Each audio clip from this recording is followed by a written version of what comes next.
मेरे आत्मीय दोस्तों, नमस्कार। फ्रेंड्स, आज मैं आप सबसे इनसेट 3DS इसके बारे में कुछ बहुत ही महत्वपूर्ण बातें करने जा रहा हूं और मुझे लगता है कि परीक्षा की दृष्टि से भी ये बहुत ज़्यादा इम्पोर्टेंट है।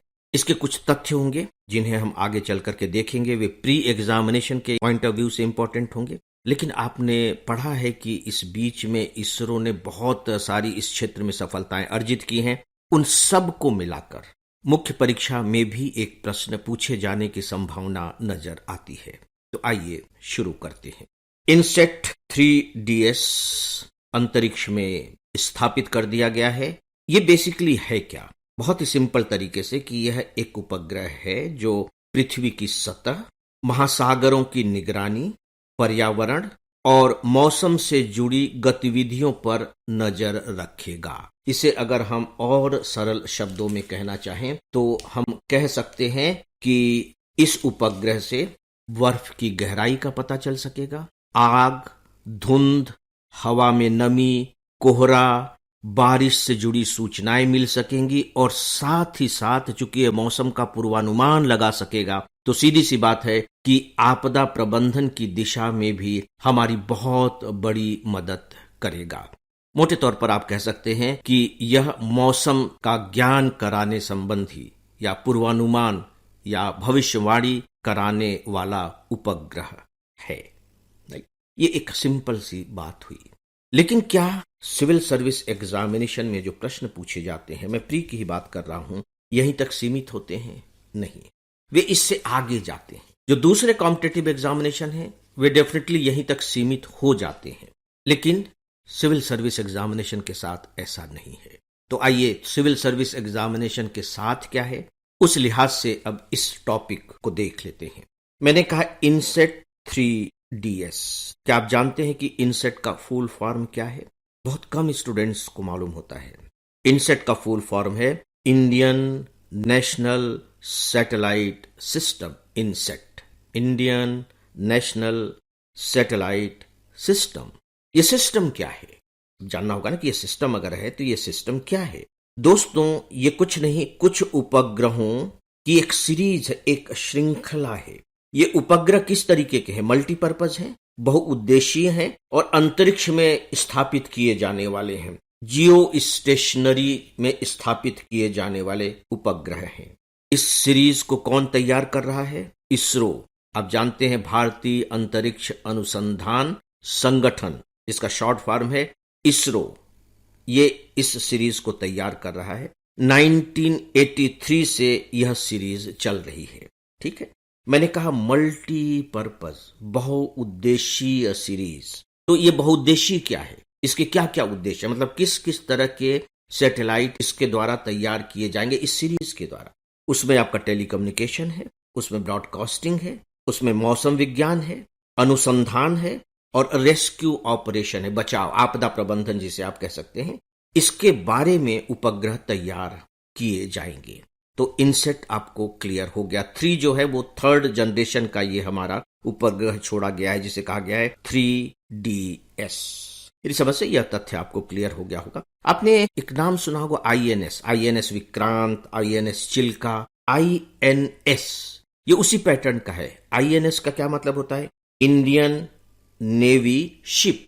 ये सीरीज है, उसी में विक्रांत बन गया तो उसी में चिल्का बन गया और बन गए। बिल्कुल इनसेट भी उसी तरह का एक शब्द है। जब आपने ये न्यूज आइटम पढ़ा होगा तो उसमें आपको एक बहुत ही इंटरेस्टिंग शायद शब्द पढ़ने को मिला हो, नॉटी बॉय। दैनिक हिंदुस्तान ने नॉटी बॉय कामयाब ये एडिटोरियल शीर्षक दिया था। नॉटी बॉय कामयाब। ये नॉटी बॉय क्या है? अब इसे भी थोड़ा सा देख लेते हैं। आपको मालूम है कि जिस रॉकेट से इसे भेजा गया है अंतरिक्ष में वो है GSLV-F14। GSLV-F14 इसे ही कहा गया है नॉटी बॉय। ये रॉकेट है, ठीक है। नॉटी बॉय इसलिए कहा गया कि जब अंतरिक्ष में स्थापित हो गया हमारा 3DS सैटेलाइट तो वहां के एक बहुत ही मतलब एक सीनियर जो साइंटिस्ट थे, उन्होंने खुशी के साथ ये बात कही कि ये जो शरारती लड़का है आज्ञाकारी हो गया है। इसका क्या मतलब हुआ? मतलब कि इस रॉकेट से लॉन्च करने में बहुत समस्या आ रही थी, इसको परफेक्ट बनाने में बहुत दिक्कत आ रही थी। लेकिन धीरे धीरे धीरे धीरे उन दिक्कतों को दूर कर लिया गया और अंततः हम इसमें सफल हो गए। यानी जो रॉकेट का नाम है वो है GSLV-F14। अब उम्मीद है कि भारत इस क्षेत्र में और भी आगे बहुत तेजी के साथ बढ़ेगा। अब हम थोड़ी सी दूसरी बातों पर आते हैं जो इसी से जुड़ी हुई बातें हैं। दोस्तों, हमारा ये जो 3DS जो स्थापित किया गया है, वो कहाँ स्थापित किया गया है? जियो सिंक्रोनस ट्रांसफर ऑर्बिट में तैनात किया गया है। मैं रिपीट कर रहा हूं, जियो सिंक्रोनस ट्रांसफर ऑर्बिट, जिसका शॉर्ट फॉर्म है GTO। तो ये GTO क्या है? ये जो GTO है ये बेसिकली पृथ्वी से लगभग 36,000 किलोमीटर, एग्जैक्ट अगर आपको जानना है तो 35,786 किलोमीटर ऊपर स्थित है। इसका नाम है GTO। इसकी खासियत यह है कि इस ऊंचाई पर अगर आप किसी भी उपग्रह को छोड़ते हैं, स्थापित करते हैं, तो यह उपग्रह उतने ही समय में अपनी कक्षा का एक चक्कर लगाता है जितने समय में हमारी यह पृथ्वी अपनी धुरी पर एक चक्कर लगाती है। इसका मतलब यह हुआ कि वहां जो उपग्रह घूम रहा है उसकी जो गति है और जो हमारे पृथ्वी की गति है वो बिल्कुल एक जैसी है। इससे क्या फायदा होगा, कल्पना करके देखिए। तो आपको नहीं लग रहा है कि वहां अगर हमारा उपग्रह स्थापित हो गया है तो वह कितने सटीक तरीके से महासागर पर निगाह रख पाएगा? उसकी जो अवलोकन क्षमता है वो बहुत ही परफेक्ट होगी। और आप जानते हैं कि इसे जो डिजाइन किया गया है वो बेसिकली पृथ्वी और महासागरों की निगरानी के लिए डिजाइन किया गया है। दोस्तों, आपको मालूम है कि भारत कितनी तेजी के साथ उपग्रह के क्षेत्र में, सैटेलाइट के क्षेत्र में, अंतरिक्ष के क्षेत्र में आगे बढ़ रहा है, अंतरिक्ष अनुसंधान के क्षेत्र में। याद कीजिए, अगस्त 2023 में हमने चंद्रयान 3 सफलतापूर्वक भेजा और हम चंद्रमा लैंडिंग क्लब में शामिल हो गए। इसके बाद हम ही ने आदित्य L1 को लॉन्च किया, आदित्य L1 जो सूर्य का अध्ययन करेगा। और फिर इस साल की 1 जनवरी को ब्लैक होल का अध्ययन करने के लिए हमने लॉन्च किया एक्सरे पोलारीमीटर, जिसे शॉर्ट फॉर्म में कहा जाता है एक्सपोसैट। और अब हमने चौथा इनसेट 3DS लॉन्च कर दिया है, जिसे आप चाहें तो मौसम का सुपरवाइजर कह सकते हैं। दोस्तों, मुझे लगता है कि ये बहुत इंपॉर्टेंट टॉपिक है। कभी कभी प्री एग्जामिनेशन में कुछ और बातें पूछ ली जाती हैं, मुझे लग रहा है कि मुझे उसका भी उल्लेख कर देना चाहिए। 19 अप्रैल 1975 को रूस के सहयोग से भारत ने अपने आर्यभट्ट को कक्षा में स्थापित किया था।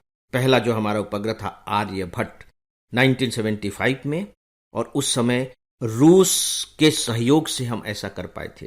और आज हम इस स्थिति में हैं कि दूसरों को सहयोग दे रहे हैं और यहां तक कि जो नासा है वो भारत के साथ मिलकर काम करने के लिए उत्सुक है। यह हमारी सफलता का ग्राफ है। दोस्तों, एक छोटी सी ही सही लेकिन महत्वपूर्ण खबर है। यदि आप थोड़े से लंबे समय से तैयारी कर रहे होंगे तो मणिपुर में जो स्थितियां हुई थी संघर्ष की, 2 गुटों में खासकर संघर्ष की, उससे आप वाकिफ होंगे। दरअसल हुआ क्या था? हुआ यह था दोस्तों कि वहां एक यूनियन है जिसका नाम है मैतेई ट्राइब यूनियन। ट्राइब जनजाति, मैतेई नाम की जनजाति। उसकी याचिका पर बकायदे वहां के हाई कोर्ट ने ये कहा कि 4 सप्ताह में इस मैतेई ट्राइब को ST सूची में शामिल किया जाए। ठीक है, 4 सप्ताह के अंदर। और वहां जबरदस्त रूप से इसका विरोध होना शुरू हुआ, जबरदस्त रूप से वहां संघर्ष हुआ। लगभग उसमें कहा जाता है कि 200 लोगों की जान चली गई, हजारों लोग घायल हुए और लगभग 50,000 लोग अपनी जान बचाने के लिए छोड़कर भागे। बहुत ही जबरदस्त, पूरे देश में इसको लेकर के आक्रोश का भाव भी बना था। फिर जब हाईकोर्ट ने यह आदेश दिया तो हाईकोर्ट के ही आदेश के खिलाफ रिव्यू पिटीशन लगी। उस रिव्यू पिटीशन में क्या कहा गया था, ध्यान दीजिएगा। उसमें कहा गया था कि ST सूची में बदलाव की शक्ति सिर्फ राष्ट्रपति के पास है। इसके बारे में सुप्रीम कोर्ट भी आदेश नहीं दे सकती, यानी कि सिर्फ राष्ट्रपति के पास है। दोस्तों, अब फिर से जब इस रिव्यू पिटीशन पर विचार किया गया तो बाकायदे मणिपुर के ही बेंच ने अब इससे संबंधित पैरा को हटा दिया है, जिसमें उन्होंने स्वयं कहा था कि मैतेई समुदाय को एसटी में शामिल करने पर विचार करें। तो दोस्तों, इसका मतलब यह हुआ कि स्थिति पहले जैसी हो गई है, लेकिन जो मैतेई ट्राइब यूनियन है वह इससे सहमत नहीं है और उन्होंने घोषणा की है कि वे अपना आंदोलन जारी रखेंगे। तो दोस्तों, आज के विषय के बारे में बस इतना ही और इसी के साथ ही आज के इस डेली ऑडियो लेक्चर को यहीं समाप्त करता हूं। नमस्कार।